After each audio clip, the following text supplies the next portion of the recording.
Good afternoon, everyone. How are we doing? Still energy and energetic and awake? Great. Sort of.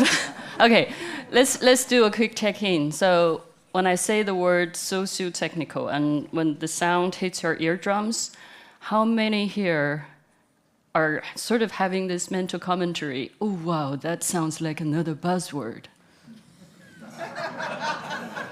Okay, I leave now. All right, so to be honest, I'm with you on that one. I am by no means a socio-technical expert, but I just feel that the field of socio-technicity sort of has reached the edge and stretch of my personal practice, and I suspect also our collective practice in a way. And so when I speak at different conferences, I like to speak about topics I am curious about, that I am not so good at. So this is one of them. So in the best spirit of Agile, I think this is an experiment to create some awareness, more awareness for socio-technical complexity, and I hope some of it will resonate. And thank you, Robert, for this really nice introduction. So this is a little about me. I am from Scandinavia. I am an independent consultant based in Copenhagen, Denmark. And so many clients hire me to lead some kind of a large-scale technical improvement, or these days also architecture modernization initiatives. And so this is pretty much captured by this loop on the left-hand side. So the more DDD and architecture consultancy I do, the more output I produce, like in terms of workshops, domain models, architecture blueprints, and so forth. And that increases perceived software quality. And then, at the end of the day, it brings me more business. That's a pretty neat, positive feedback loop. But what I tap most of my personal energy from these days is actually captured by that loop on the right-hand side. That social improvement loop. And that one says, the more work I do, the more I will be contributing to reflective conversations and helping companies build this collaborative or collective change capacity. However, these kinds of social changes are often seen as sort of a positive side effect of the left-hand side. In fact, most clients would make it very clear, Xin, you're here to help us do architecture modernization, let's leave the way of working stuff to the coaches and the process people. And that's okay. But then sometimes I introduce myself as a change smuggler because, people would be asked to pay for this snake oil I sell with DDD and architecture written on it, but they get the positive side effects for free, which I think is the most important. So this is a silly joke, but there is a little truth in it anyway, I think. So I've packed quite an amount of buzzwords into today's talk, so let's just get rolling.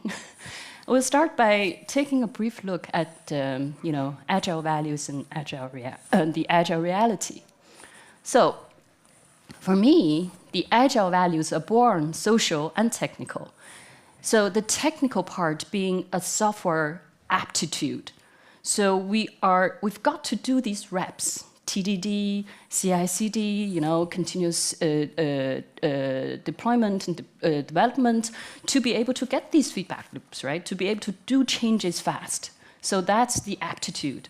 But then Agile values also have this humane attitude. We want humans to talk with humans. We want co-creation, and we want autonomy. So this software aptitude and humane attitude combined, that gives us agility, in my mind, being defined as a collaborative and humane capacity to respond to change in a highly volatile and complex, uncertain environment. And so before that workshop in Oregon that led to the manifesto, Agile pretty much went by the name of lightweight methods. Some of you might know this. So this is So all these yellow boxes I drizzled throughout the talk, that's just to keep you awake. We're not going to debrief, but this is the kind of a reflection question for you. In 2024, how heavy or light do Agile practices feel to you? And why do you think it has become so? So while you're chewing on this question, I'm going to share a metaphor I've just most recently read in a book called Wiring for the Winning Organization, written by Jin Kim and Steve Spear. So Jin Kim also wrote the Phoenix Project, the DevOps Handbook, and so forth. So how do we, if let's say Jin and Steve, they were supposed to move a couch in a scaled agile organization, how are they going to go about doing this? Right? So you might think this is a straightforward task, but there is a design to it anyway, right? Because they need to find the center of gravity, and if they have to find a way to pass that narrow and winding corridor, they also have to find out which axis to turn on, who goes first, and facing forward or backward, that sort of thing. However, there are a lot of other things that can get in their way, right? This moving the couch ticket could be just one Jira ticket within a complex dependency graph of many other tickets. The room the couch is going to. It might have a lot of legacy, big ball of the mud furniture that needs to go first. And maybe it needs to be painted first, and the painter team is working on something else, so they have to wait.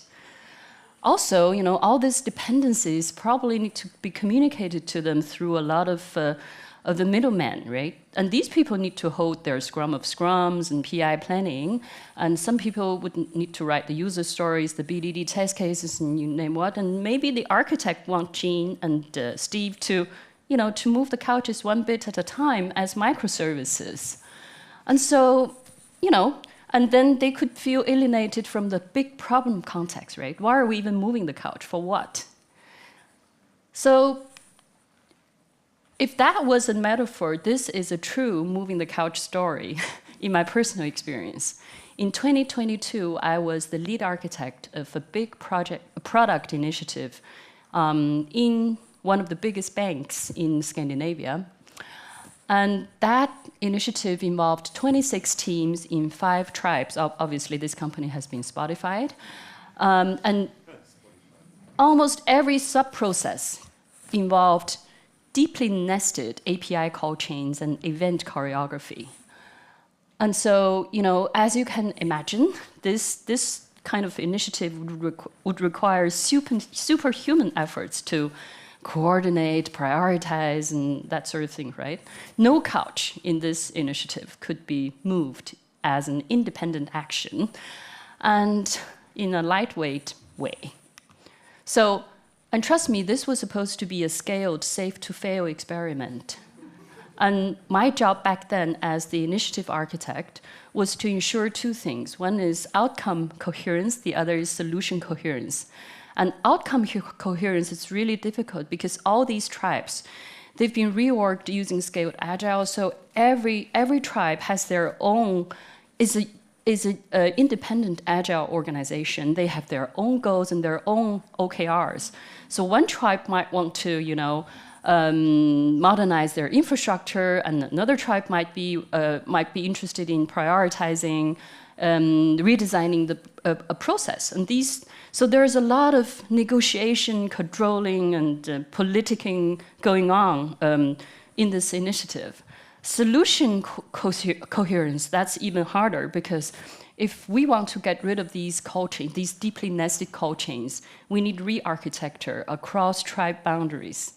And so breaking the tribe boundaries, that's a fight even experienced architects like me would be hesitating to pick. That's really a tough fight, because people were under really high cognitive load, and they were trying to learn these agile rituals and while maintaining the legacy system. So what happened 2 decades since the manifesto is that our software industry has really matured. These days, every business is a software business, and every software system will eventually become a legacy system. So with aging companies, with aging software, we have this compounding socio-technical complexity. So I guess most of you know this children's game called three-legged race, right? You have your legs bound together and race against each other in pairs. So has complexity made value increment delivery a X-legged race? Now X must be equal to the degree of coupling in any race, right? Because surely the more complex the world is, the more planning and alignment we would need, right? Otherwise teams would run around in different directions and we wouldn't have that. But then you would only move as fast as the slowest person. And you can only do that if you're moving in sync, right? That's the reality. So the question is then, is a lightweight operating model an illusion as companies and software both grow larger and older? So that brings us to the second part of this talk, where we will draw on complexity theory and system thinking to take a look at our work as a system of systems. More precisely, work as a complex social systems with technical parts. So I think we all have an intuition that there are many shades of complexity in our work. How do we articulate about things being complex in our work? So when we say something is complicated and something is complex, do we mean the same thing? Now, there is this framework that provides a language for differentiating complexity. Who has heard of Dave Snowden's Xin framework? Well, quite a few in this community, not surprising. So today we're just going to take a little zoom in on one aspect of Xin, which is to say complex is not the same as complicated. And in a complicated system, which is on the left-hand side, that is often a mechanistic system like my watch, a car, a computer system, right? So the characteristic of a complicated system is then clear cause and effect, right? Design is causal, the effect is deterministic. So if A, B, and C were like components in a software system or like parts in a machine or even steps in a routine, let's say surgery procedure, if I add a new element D and a relationship between B and D, the system would stay that way. So nothing would just randomly emerge in a complicated system.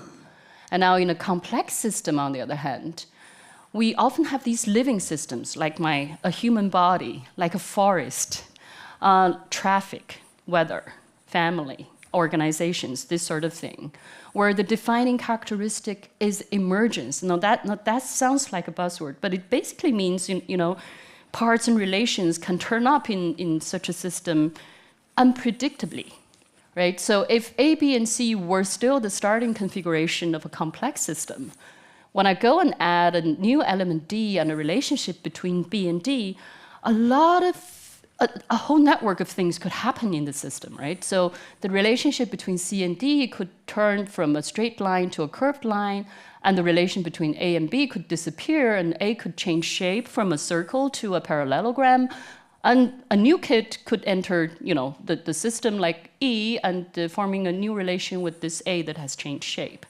Now, all these red things seemingly have happened after I added an element and a relation, but we have no way of proving scientifically that this causality is so. Because in an open living system, we cannot do isolated lab experiments.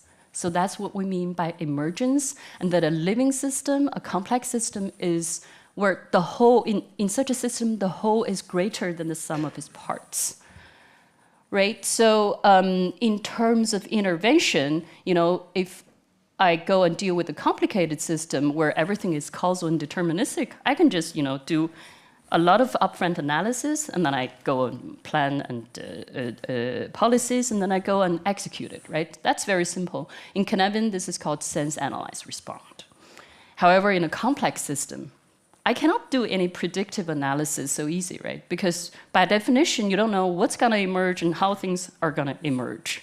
So the only way to influence a complex system is actually to go into it, interact with it while things are emerging and changing shape and adding parts.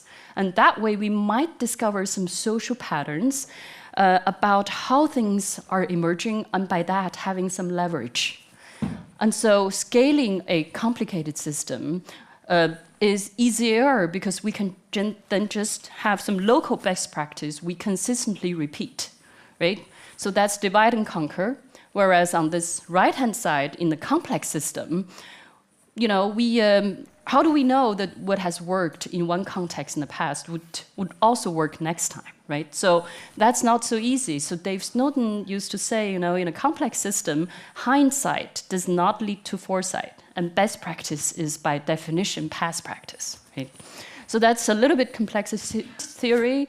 Then in the original paper, Dave's original example about a complicated system is a Ferrari. And his example about a complex system is a Brazilian rainforest. And here comes the next reflection question. So you're all working organizations working with software. Who thinks that your organizations are more like Ferraris? No one, that's good. Then well, who thinks it's more like a Brazilian rainforest? Great. Next question. Are our organizations usually managed as a Ferrari? Who thinks it's a Ferrari? Who thinks it's a Brazilian rainforest? Well, a few, so that's good. Next question. Is a software system more of a complex or complicated system? Who thinks software systems are complex systems? Who thinks software systems are complicated systems? Oh, wow, we have 50-50. There's a tie, almost. So, right now, my lens of seeing this is that organizations are open socio-technical system. I used to see it differently. I used to go to conferences and talk about a different type of visualization. So my old drawing would be, you have a social subsystem here, you have a technical subsystem here, parallel, juxtaposed. It's almost like you know, two circles in a Venn diagram, a little intersecting, but you can still work on them separately, right? But my perspective has changed. Right now, I think our work is really a complex social system with technical systems embedded. So it's not juxtaposed, it's embedded. And then, of course, we have this environment outside, which includes our users and stakeholders, which is obviously also a living system, complex system. And now, technical system. If a technical system, software system, never changes after creation, then it's by definition a closed, complicated system, right? Because, well, nothing emerges randomly again. However, being embedded, it means that these technical systems, they are changed, they are made by human beings, designed by human beings, changed by human beings, according to human beings' need. And therefore, they tend to take on a lot of these social complexity in the larger enclosing system. Take technical debt, for example. That's for me like social complexity creeping into software and making software behave as if it has got its own will, right? It's in a mischievous, uncontrollable, unplannable way.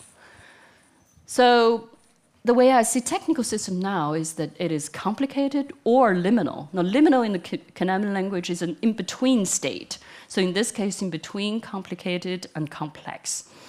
So things like TDD, CI/CD, containerization, that's all pushing software more to the complicated side, right? And things like unintended use, like lizard optimization and all these unanticipatable things, they tend to move software more to the complex side. So that's why it's it's liminal. And I think most of us, when I put it this way in the theoretical way, most of us would say, okay, that's all good. We all think organizations and software can be complex. But our default social intervention mode is still analytical divide and conquer. And now this is a real example with a governance process and a corporate change initiative, where a strategy is broken down into themes, initiatives, and implemented epics and stories. I think all of us are kind of familiar with this kind of tree structure with cascading goals. Who is not familiar with this kind? All of us are, I think. The point is, I think, as human beings, we don't want to think of our work as a Brazilian rainforest, a randomly evolving mess of emergent relations that keep changing, right? Because the traits of complexity are anxiety-inducing. Our lizard brain is hardwired to fear the uncertain, unknown, unpredictable, uncontrollable, right? Ambiguous, the VUCA things. We wish our organizations were manageable as complicated Ferraris, because despite the many moving parts and relations, things are predictable and plannable, controllable. So, and we are pretty much, especially leadership management, we're pretty drawn to techniques and solutions that promise we can, simplify human communication to sort of like a decomposable software APIs, X as a service sort of thing, right? So, in my humble opinion, I think planning and process and all these strategy things, it might be a collective defense against our anxiety about uncertainty. Because in truth, no one likes big, hairy plans, no one. But reality does get more complex and uncertain, and that triggers our stress response. Because we cannot step into the future with this complexity without a plan, right? We need plans to break big problems into small parts, and then we need processes to reconnect and align the many moving parts and people and tasks. So plans and processes and things of that nature make us feel safer, in control, and on the same page. So, and I think we have this weird situation that we all want our roles to be clearly defined so we can play our parts in that tree structure. That makes us feel safer. But at the same time, we feel alienated playing those parts.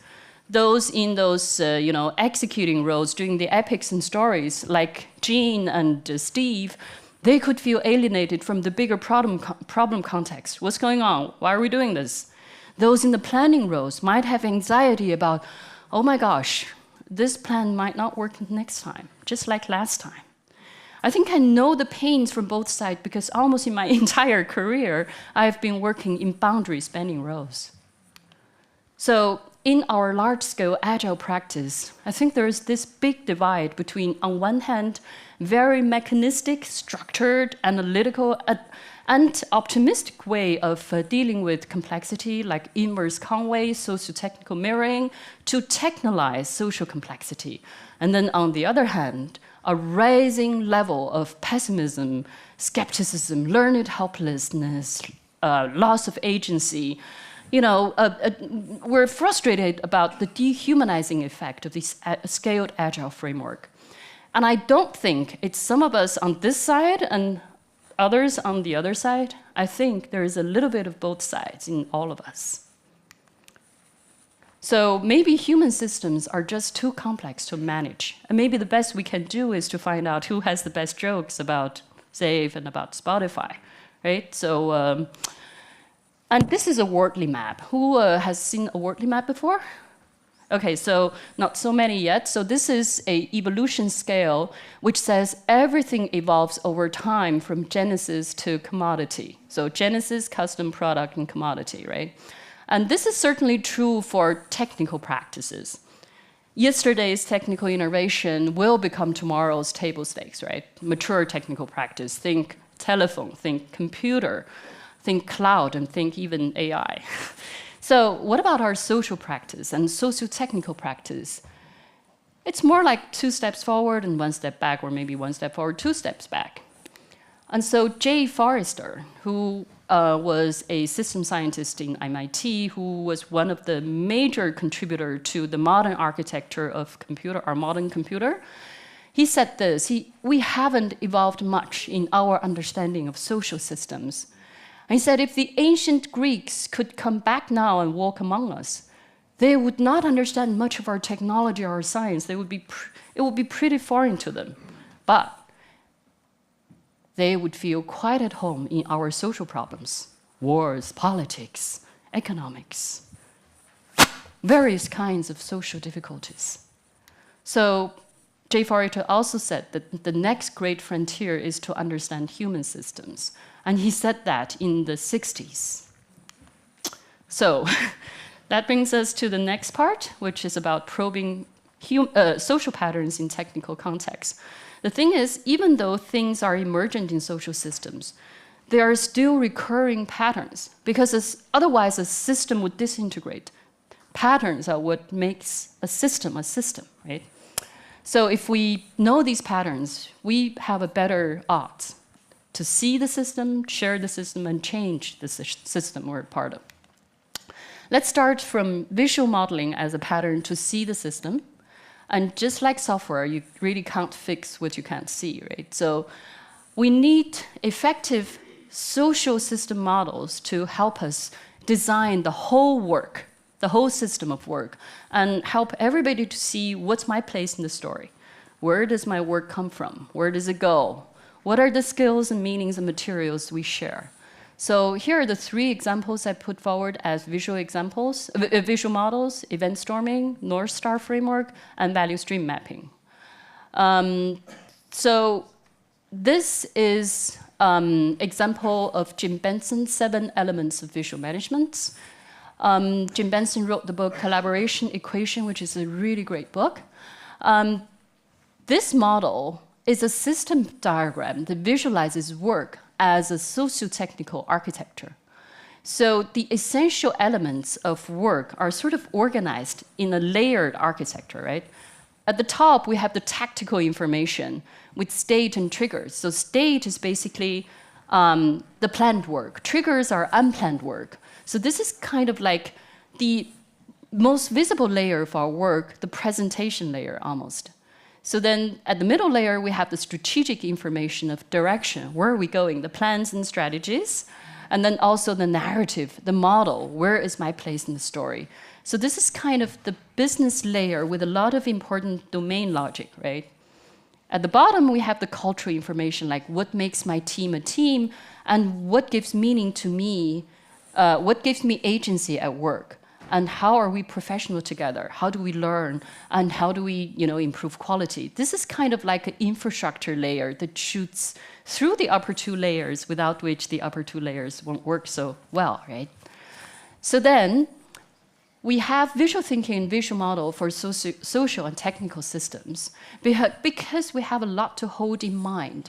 And so if we can have social models as an external memory, we can sort of externalize some of our complex thinking to some external storage and free up this working memory, almost like we can extend our mental capacity, right?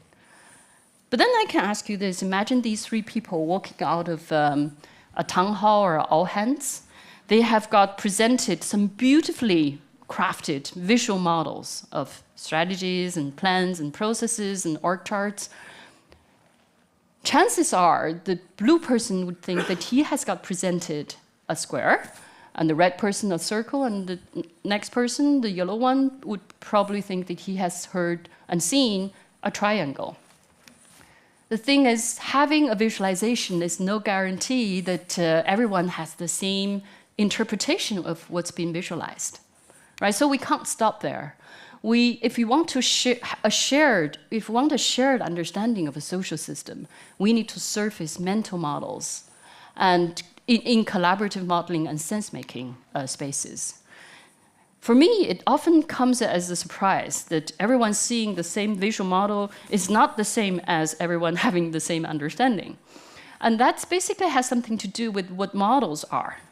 A model is basically a set of abstractions, right? So this cylinder model in the middle, that's a visual model. But that could be sort of a wrong representation of the reality, or any problem space we're trying to deal with here. So then we human beings don't take in this model like a camera cylinder. This model could look to me like a circle and look to you like a square. And the reason for that is that we filter what we see through this thing called mental models. Or I think we also saw schema this morning. It's a little bit like things like that. It's conditioned thinking, conditioned by our past experiences and our personal history. And our mental models are full of shortcuts and biases, right? So in a sense, a model like this could be doubly wrong in the sense that it could be a wrong representation of the reality. If you hear a strategy model, that could be, you know, the wrong competitive landscape it's representing. But then it could also be that the interpretation of the company for this strategy model is wrong compared with the intentions behind these models from the creators, right? So we could be doubly wrong. So that's the reason, you know, these design intentions like org charts, roadmaps, and plans and backlogs, they seldom translate to social systems runtime behavior. And I have this good friend, Jesper, who is a mainframe specialist in a big bank. He used to say, you know, I've been through one reorg after another, but it's always the same people I would need to go to pull knowledge from and get stuff done. And that's my knowledge network. And that's what's important to me. So I think this is a difficult point, but mental models are the infrastructure layer of the social system runtime. Because what is a system? What is a social system? A social system is basically continuously regenerated by these recurring social patterns. An example of a relational pattern is Jesper's knowledge network, right? It's relational. And then relational patterns are shaped by these local and collective mental models. For instance, Jesper's mental model about what is my fastest route to knowledge and getting stuff done. Is that to follow the org chart? Or is it to follow my own network, right? So those are two different things. The point is that we not only need visual models, but we need a space to do collaborative modeling and to make the implicit mental models explicit. And now I do a lot of DDD, so one of the core practices of domain-driven design is visual collaborative modeling. And now in the good old days, we only do collaborative modeling to support, as a supporting practice for strategic DDD and tactical DDD. These days, when I do collaborative modeling sessions, I sort of smuggle in a lot of social sense making as well, using different models as supports. So I find it really effective to sort of anchor these social discussions in technical design processes, because then they make the social discussions more concrete. It gives it a context, right? So one of the collaborative modeling techniques I often hack for social sense making is event storming. And event storming is basically this a very immersive technique, workshop format for people to integrate knowledge and to, you know, see the trees and then the forest, and then surfacing disagreements and agreements, and then, you know, surface mental models as well.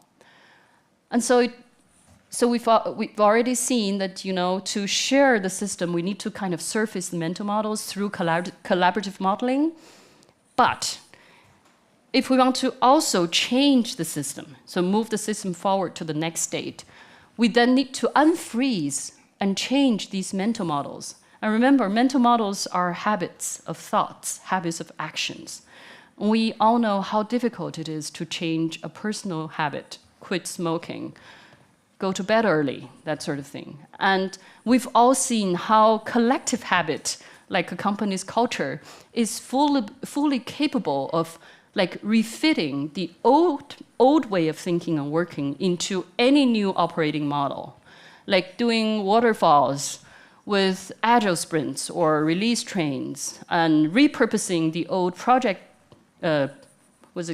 managers to new roles like product owners. And then if company introduce product thinking, oh yeah, then we repurpose them to product managers, some of them anyway.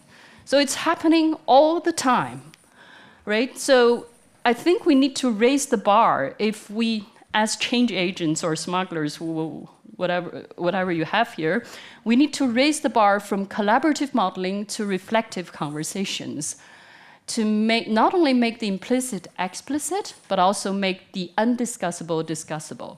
Because we've all been to workshops and meetings where a lot is going on, a lot's been talking about, even a lot of visualization. But you have this feeling we're just dancing around this elephant in the room, and everyone wants to avoid these uncomfortable elements and undiscussable things. And these undiscussable things often have something to do, in my experience, with these difficult feelings, like shame and guilt about, oh, I better keep my mouth shut. I don't know enough, making a fool of myself. Anxiety and fear about being excluded. Oh, what if I insist in finding out this thing, they don't like me? And also things like blame and resentment and all kinds of unvalidated assumptions. They all go underneath the surface, also in collaborative modeling. So to change the social system, we need reflective conversations and to make the undiscussable discussable through languaging and emotioning. Those are the 3 patterns I'm going to talk about. So what is a reflective conversation? Another buzzword? Not really. I think this is deep because reflective, what is reflective? That is to reflect. And what is to reflect? That is to see my reflections honestly, like in a mirror. So that is to say, to be self-aware of what I do know and what I'm assuming and what I might not know. So then a reflective conversation is then an open dialogue, as Robert talked about this morning. So it's not a discussion where it's like, discussion is what we used to, like a ping pong game where we just hit the ball back and forth between us, where we want our argument and to be accepted by the group. A dialogue comes from the Greek root dialogos, right? Dia, it's across, through, so like in diameter. Logos, it means the word, the meaning. So in a dialogue, the meaning gets across. We attain insights as a group, not attainable individually. In a dialogue, we balance advocacy and inquiry. Advocacy is when I expose my thinking, my feeling, and my interpretation to the group. And inquiry is when I make my thinking open to the influence of others. So in a reflective conversation, both advocacy and inquiry are reflective. So when we have reflective advocacy, we would hear, comments like, oh, here are the events and data that I see, and here is how they, what I think about them, how they make me feel, and here is my preferred course of action, and here's my reasoning, right? That's advocacy. And reflective inquiry would be like something like, oh, I know I don't know the entire story, how do you see it? Oh, wow, that's a perspective I haven't considered. Tell me more. So in my workshops, when the going gets tough, I sometimes just ask the group to pause and reflect. One question I often ask them, is give me one word for how you feel about what's going on in the room right now. And sometimes I have to stop. And I actually find it quite effective when I have these feelings coming into my chest. I would like to name one discomfort that I'm feeling right now, that I'm telling the group what I'm feeling. And when that happens, sometimes, everybody starts to share a little bit of those undiscussable things. And sometimes when the stakes are high in crucial conversations, you have breakthroughs. But you can't plan for these in social systems. That's the funny thing. So this pattern is called change the itinerary of knowledge from language to languaging, and it's coined by the Chilean philosopher and biologist Humberto Maturana. So according to Humberto, in our human communications, in families and companies, a lot of, we engage a lot of language. That is a means of knowledge transfer. But no languaging is happening because knowledge is not actively processed in the recipient's context for contextual understanding. But if we do have this processing, and we are even aware and lucky enough to have psychological safety, to be able to address the, these uncomfortable topics, we will also have this process called emotioning, because that's where we surface the deepest mental models and we find our way back to each other, right? So that's, if all this sounds very, abstract, I have an example of my worst events storming workshop experience. I shared this before in some other talks, but in this retrospective, I got these 2 comments. We don't see the forest, only trees. you're too in love with your model. And that's really, people got really pissed in this workshop. You can hear that. So I invited each of them for a personal chat. And the one who said I was too much in love with my model said to me, you know, you were really pushing us to produce the outcome that you think we should produce. And so we were skirting around real issues.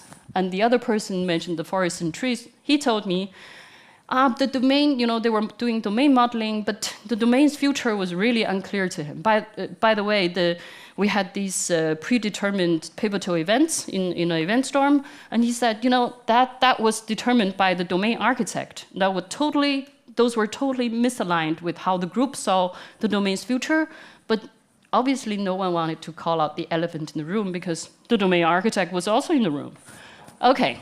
So this was a dramatic discovery for me, because I was a change agent. I was supposed to offer them a solution in the form of collaborative modeling, and I ended up being part of the problem, right? So, so in the next workshop I had with them, I started with a self-reflection, saying, you know, my obsession with the outcome did allow me to get in the way of a real conversation. So I invited the group to help me reflect what is about this situation, about me or others, that is making open exchange difficult.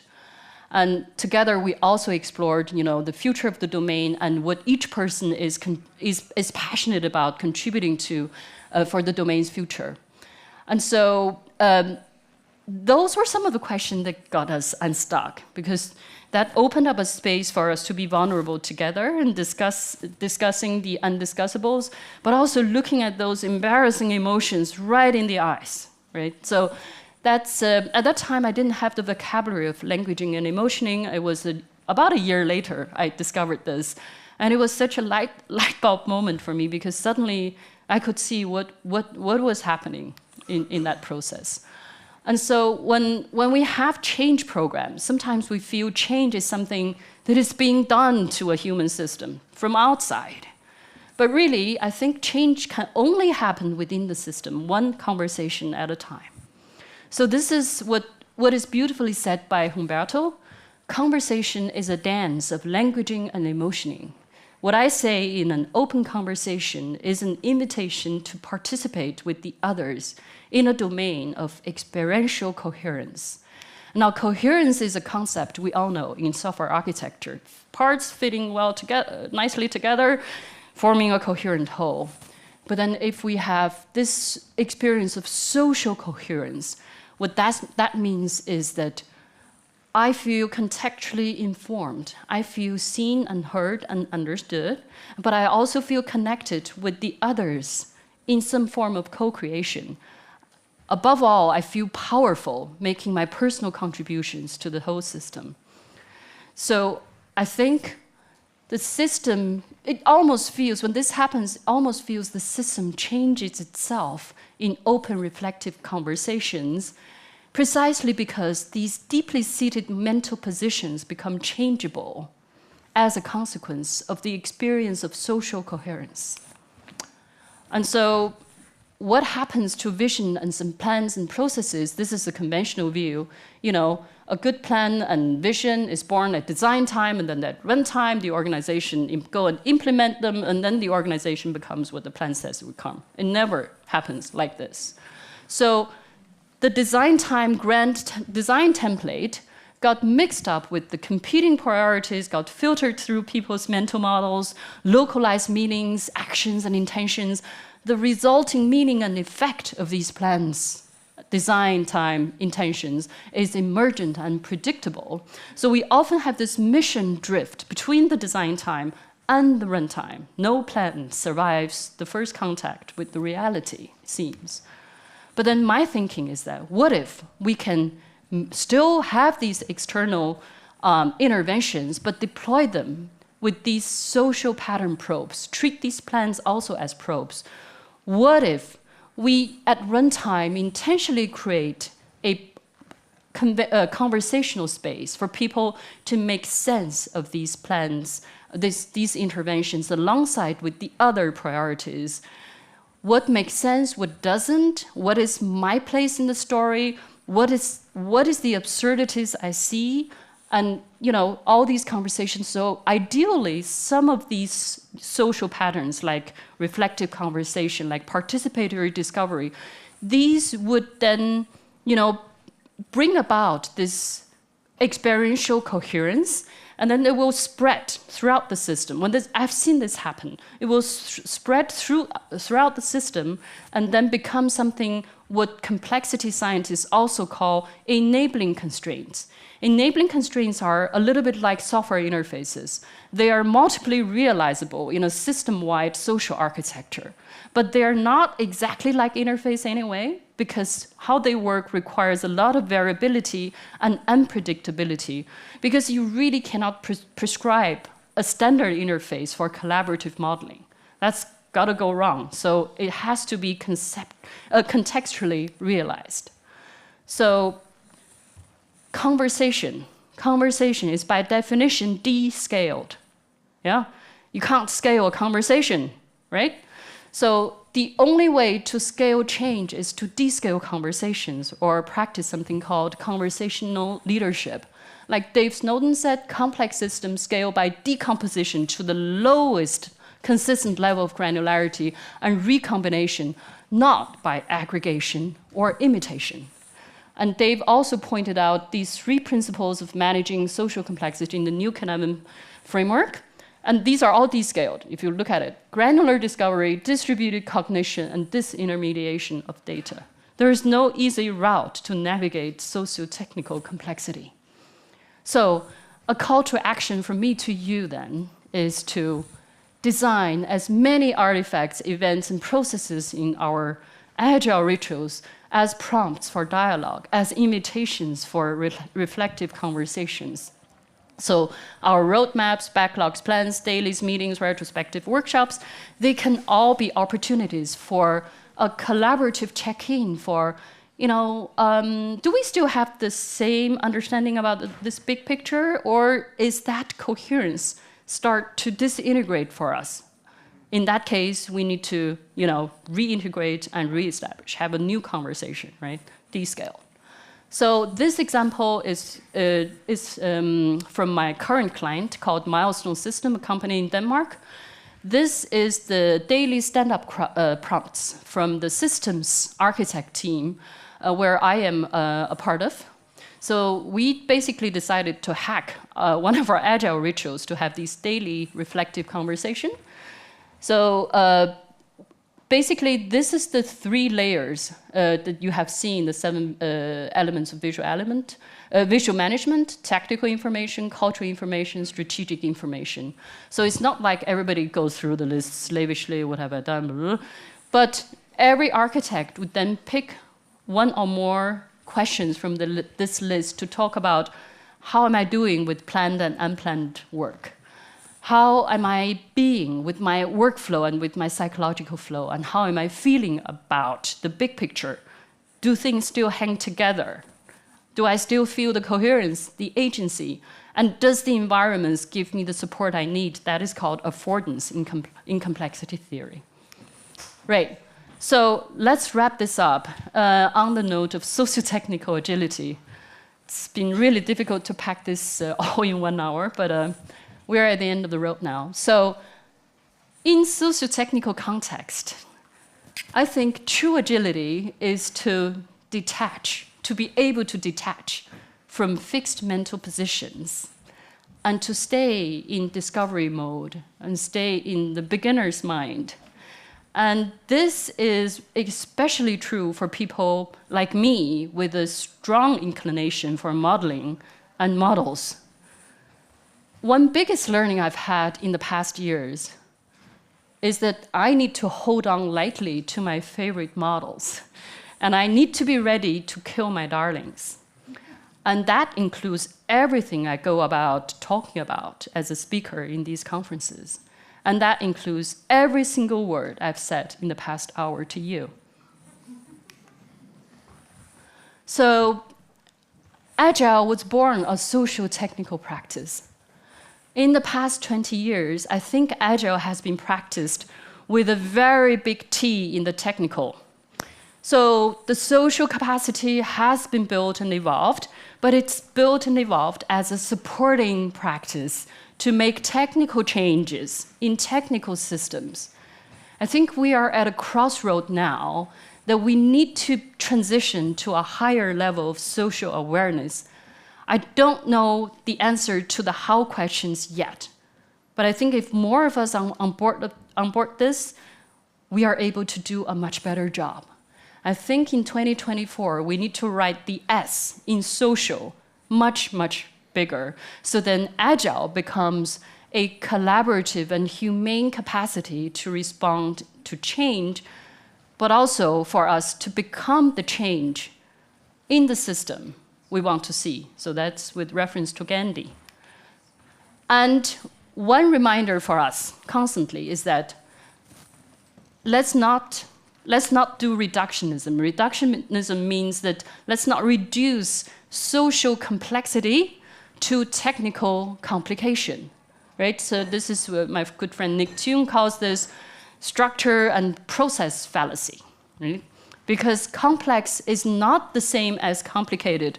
Whatever good social patterns you fall in love with now or in the future, you can influence the system with them, but let go of a fixed outcome, because the system never works the way we want it to work, right? It's not a Ferrari, it's always a Brazilian rainforest. And so as standardization like CI/CD, TDD, BDD, containerization, cloud, all this is really, really good for technical systems, monoculture is extremely bad for living systems, right? So let's not pack ourselves in those human containers. Let's not containerize ourselves as repeatable, deployment units. And let's not treat each other as abstractions, right? Social media and Slack and whatever, they are not conversations. I saw my son, they had a play date, right? Each kid sit on the couch. They talk to each other on Snapchat, right? They are together, but they are treating each other as abstractions. Is this what we want to leave to the next generation? And let's not forget these descaled conversations in the pursuit of scaled processes. And so I think we are at an important edge, that our work has become so rich and so complex and so messy. It is a big challenge, but it's also an opportunity. Because what does complexity mean? Complexity means we need each other. We are depending on each other to succeed. And that means we have to work this out together. So having this rich and complex world, I am hopeful that we can rediscover our social agility through our work with software. And now on the final note, I want to share, I can't help it, I just have to share one personal reflection with you. It's a little bit out there, so we're all gonna hold on to this lightly. My recent years' work as a change smuggler has made me realize that crafting software really has been developmental and reparative, dare I say, healing for me. Because maybe software design and modeling is just an excuse for us to have those reflective conversations no one otherwise has time for. Or maybe software development in all its complexity and its yearning for agility, it's just an excuse for us to find our way back to each other. And so working with complex software in complex human organizations gives us a valid context to rediscover our agility and our humanity. And that will be all that stands between you and your cocktails.